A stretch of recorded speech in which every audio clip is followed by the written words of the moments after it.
Half my lifetime ago, I was striking an uneasy balance between the ambition I had for myself and what those closest to me expected of me. I was convinced that the only thing I wanted to do, ever, was write novels.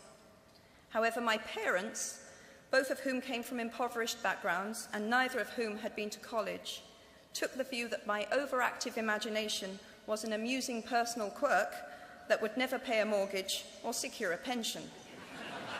I know the irony strikes with the force of a cartoon anvil now, but...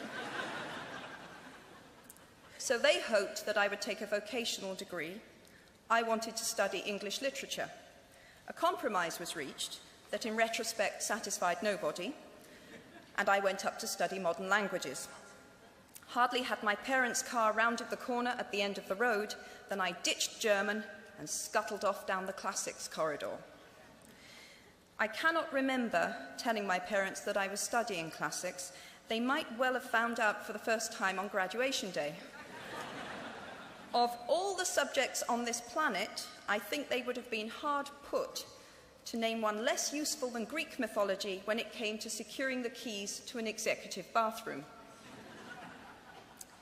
Now, I would like to make it clear in parenthesis that I do not blame my parents for their point of view. There is an expiry date on blaming your parents for steering you in the wrong direction.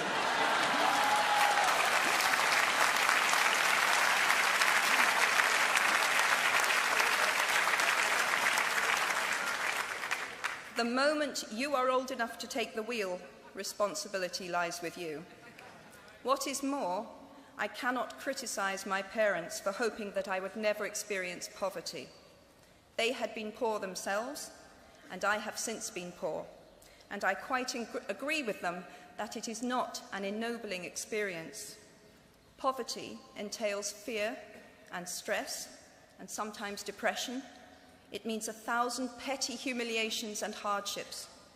Climbing out of poverty by your own efforts, that is something on which to pride yourself, but poverty itself is romanticized only by fools. What I feared most for myself at your age was not poverty, but failure. At your age, in spite of a distinct lack of motivation at university, where I had spent far too long in the coffee bar writing stories and far too little time at lectures, I had a knack for passing examinations, and that, for years, had been the measure of success in my life and that of my peers. Now, I am not dull enough to suppose that because you are young, gifted, and well-educated, you have never known heartbreak, hardship, or heartache.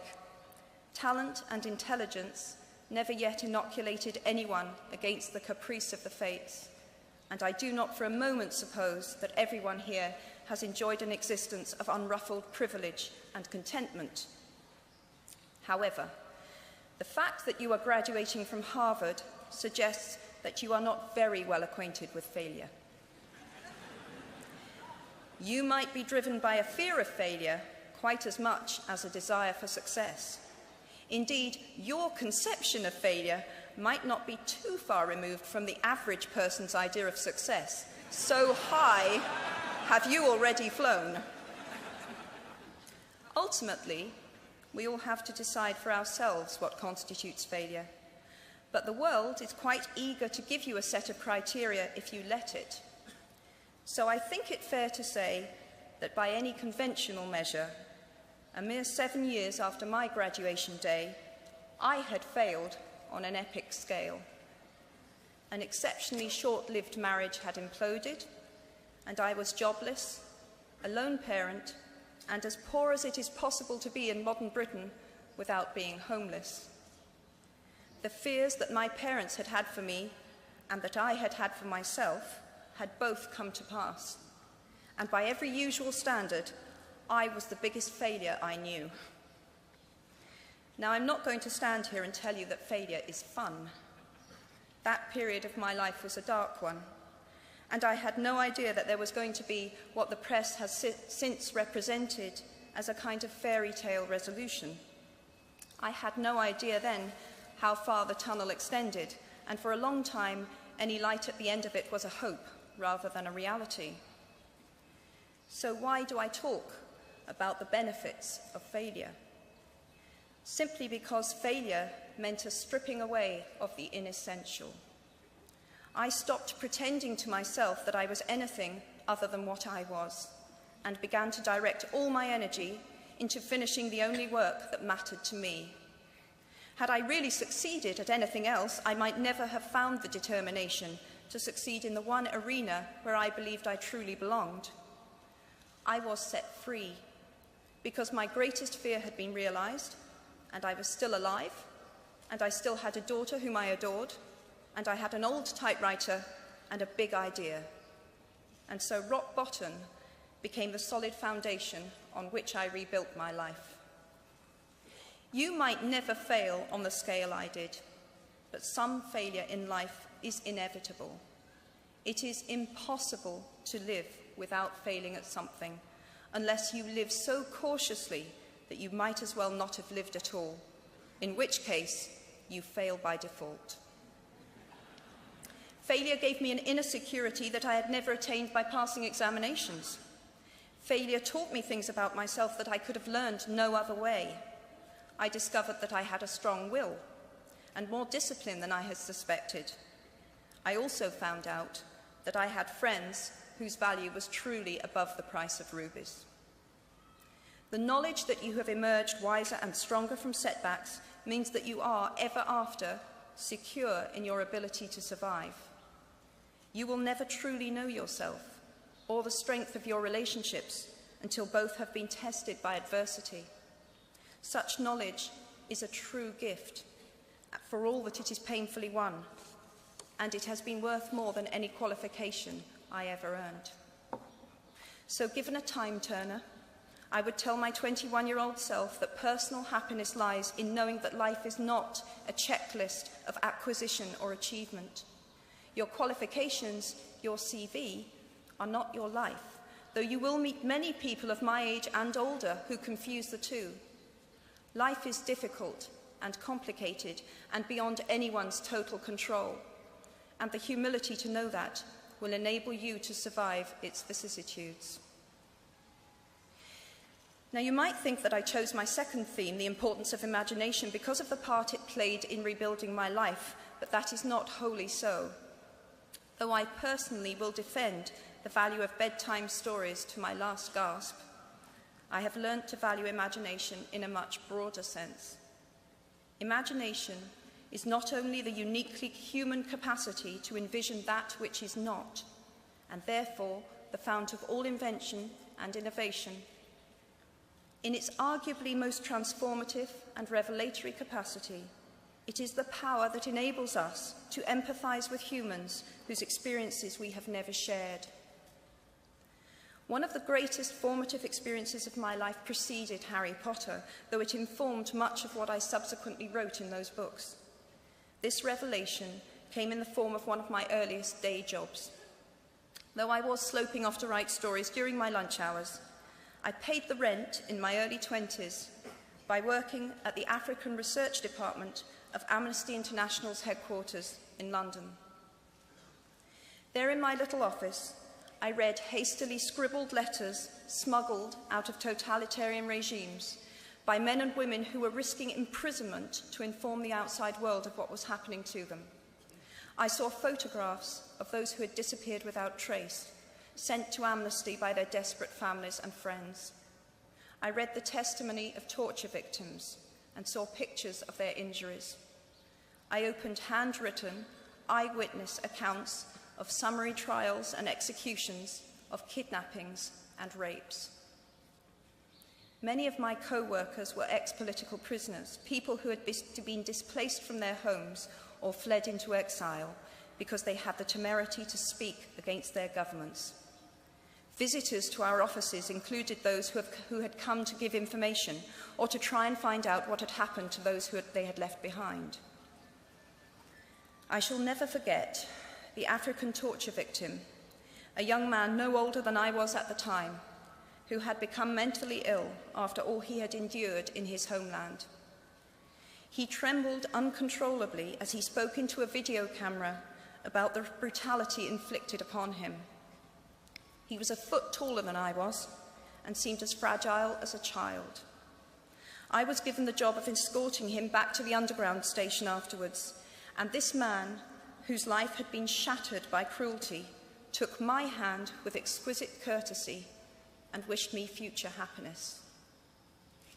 And as long as I live, I shall remember walking along an empty corridor and suddenly hearing, from behind a closed door, a scream of pain and horror such as I have never heard since.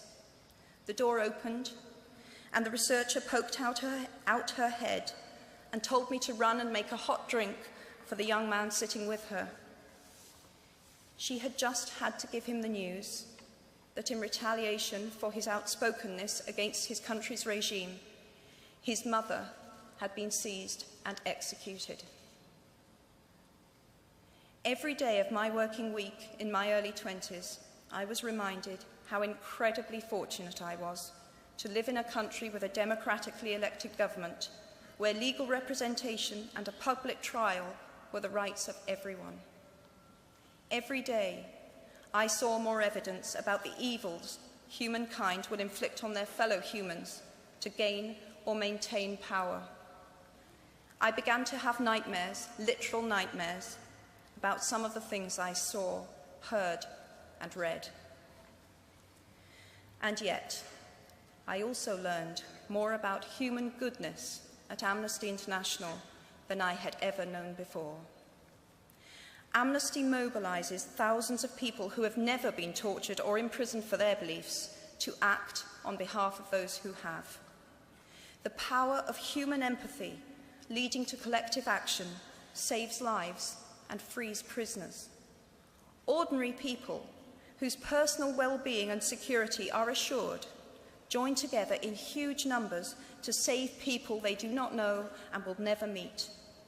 My small participation in that process was one of the most humbling and inspiring experiences of my life. Unlike any other creature on this planet, human beings can learn and understand without having experienced. They can think themselves into other people's places. Of course, this is a power, like my brand of fictional magic, that is morally neutral. One might use such an ability to manipulate or control just as much as to understand or sympathize. And many prefer not to exercise their imaginations at all. They choose to remain comfortably within the bounds of their own experience, never troubling to wonder how it would feel to have been born other than they are. They can refuse to hear screams or peer inside cages. They can close their minds and hearts to any suffering that does not touch them personally. They can refuse to know. I might be tempted to envy people who can live that way, except that I do not think they have any fewer nightmares than I do. Choosing to live in narrow spaces leads to a form of mental agoraphobia, and that brings its own terrors. I think the willfully unimaginative see more monsters. They are often more afraid.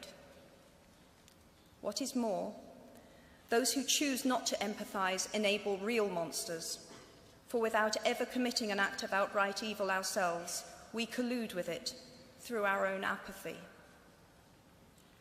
One of the many things I learned at the end of that classics corridor down which I ventured at the age of 18 in search of something I could not then define was this, written by the Greek author Plutarch: "What we achieve inwardly will change outer reality." That is an astonishing statement, and yet proven 1,000 times every day of our lives. It expresses in part our inescapable connection with the outside world, the fact that we touch other people's lives simply by existing. But how much more are you, Harvard graduates of 2008, likely to touch other people's lives? Your intelligence, your capacity for hard work, the education you have earned and received give you unique status and unique responsibilities. Even your nationality sets you apart. The great majority of you belong to the world's only remaining superpower. The way you vote, the way you live, the way you protest, the pressure you bring to bear on your government has an impact way beyond your borders. That is your privilege and your burden. If you choose to use your status and influence to raise your voice on behalf of those who have no voice, if you choose to identify not only with the powerful but with the powerless, if you retain the ability to imagine yourself into the lives of those who do not have your advantages, then it will not only be your proud families who celebrate your existence, but thousands and millions of people whose reality you have helped change. We do not need magic to transform our world. We carry all the power we need inside ourselves already. We have the power to imagine better. I am nearly finished. I have one last hope for you, which is something that I already had at 21. The friends with whom I sat on graduation day have been my friends for life. They are my children's godparents, the people to whom I've been able to turn in times of real trouble, people who have been kind enough not to sue me when I took their names for Death Eaters.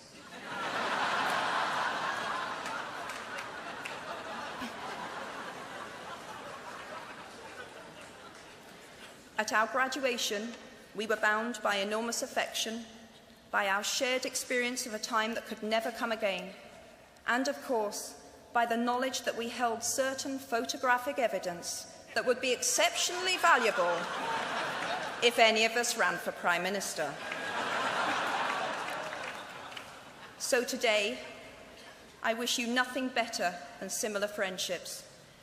And tomorrow, I hope that even if you remember not a single word of mine, you remember those of Seneca, another of those old Romans I met when I fled down the classics corridor in retreat from career ladders in search of ancient wisdom. As is a tale, so is life. Not how long it is, but how good it is what matters. I wish you all very good lives. Thank you very much.